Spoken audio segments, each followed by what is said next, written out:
They told her to stand down. They threatened her career, her reputation, even her safety.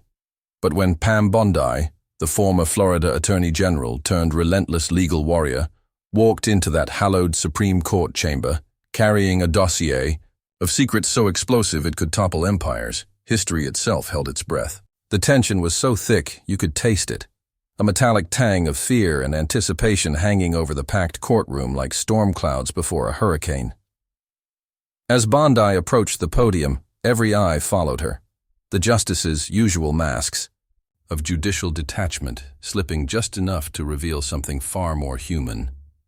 Raw, primal dread.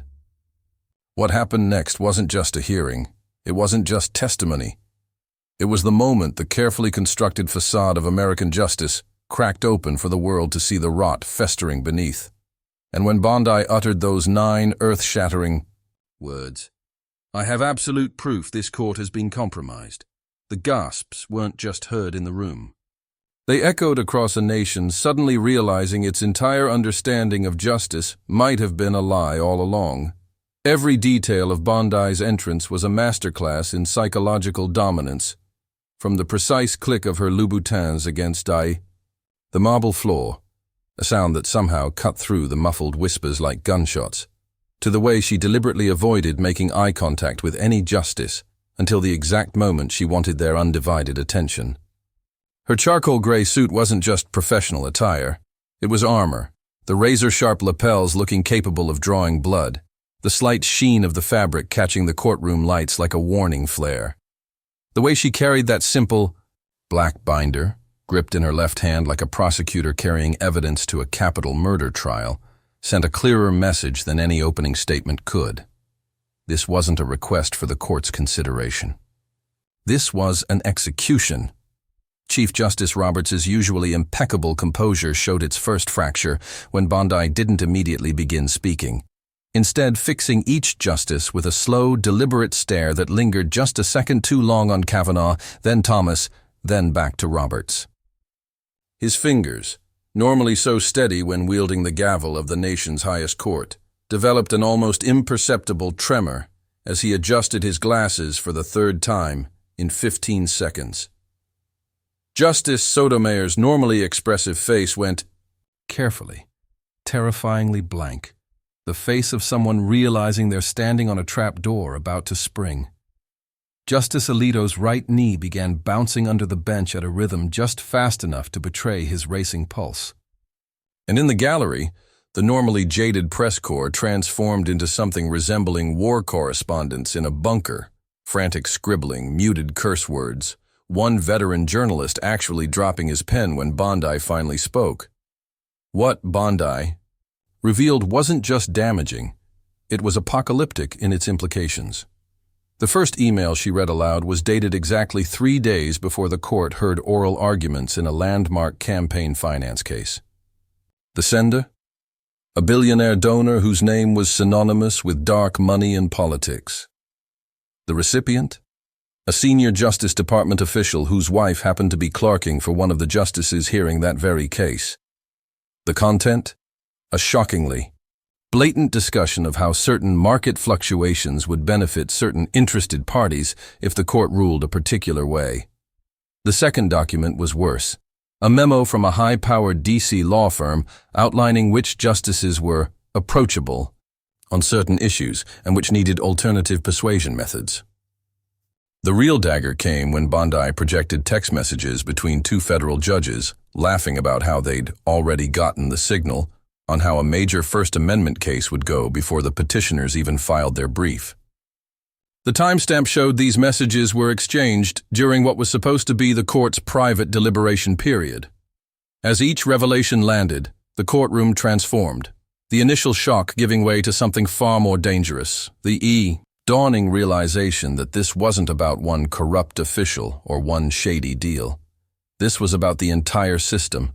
The way Justice Barrett suddenly found the ceiling fascinating. The way Justice Kagan's normally warm eyes went glacier cold. The way Thomas, usually so impassive, actually removed his glasses and rubbed his temples like a man feeling the first symptoms of a fatal illness.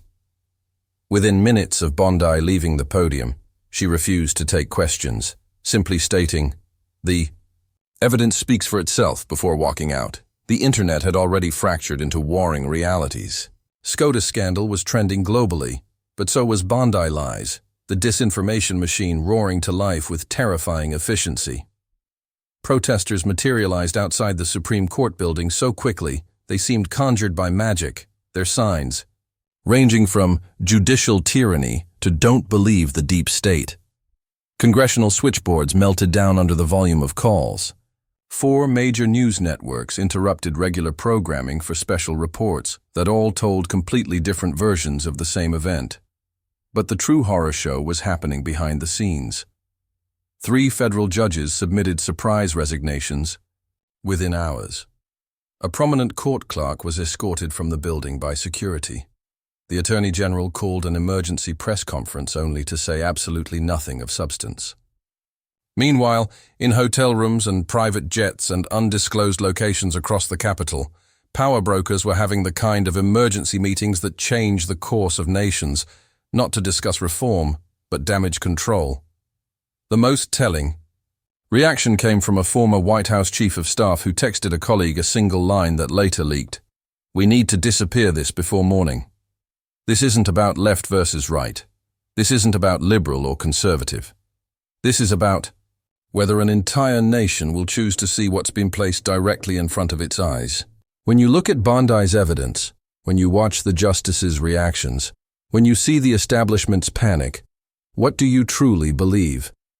Is this the heroic exposure of corruption we've been waiting for? Or is it, as some are already claiming, an elaborate hoax designed to destabilize American democracy itself? More chillingly, does it even matter what the truth is anymore? In an era where facts are whatever the loudest voice declares them to be, where algorithms feed us the reality we want to see, where trust has been so thoroughly obliterated that we can't even agree on what day it is, how does a society come back from this? Subscribe now, before the next chapter is written without you, because here's what they're not telling you on the news. This story didn't start today, and it won't end with resignations or reforms or congressional hearings. There are players in this game who haven't even shown their faces yet. There are documents that haven't surfaced. There are witnesses who haven't spoken. This isn't a scandal. It's an extinction-level event for the American system as we know it. And whether you realize it or not, you're already part of what comes next.